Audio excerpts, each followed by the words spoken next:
அஸ்ஸலாமு அலைக்கும். இன்றைக்கி வந்து சண்டே ஸ்பெஷல் பார்க்கலாம். நான் வந்து கட்டி சோறு தான் நான் செஞ்சுருந்தேன். இதுக்கு வந்து நம்ம முட்டை வேக வச்சு நம்ம கிரேவி பண்ணிக்கலாம். உருளைக்கிழங்கு கிரேவி பண்ணலாம், சிக்கன் பொரிச்சிக்கலாம். ஆனால் நான் வந்து உருளைக்கிழங்கு கிரேவியும் கனவா கிரேவியும் தான் நான் பண்ணியிருந்தேன்.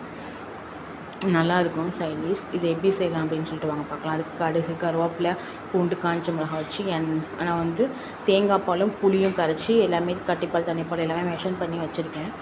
எண்ணெயில் வந்து இது எல்லாமே நல்லா பொரிஞ்சோன்னே நல்லா அந்த பூண்டு கோல்டன் ப்ரௌன் வந்தோடனே நம்ம வந்து கொஞ்சம் பெருங்காயம் போட்டுக்கலாம்.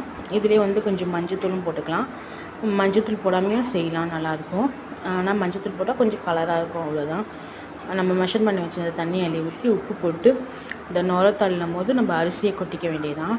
கொதிச்சோன்னே போட்டுறாதீங்க, தெரிஞ்ச மாதிரி போயிடும்.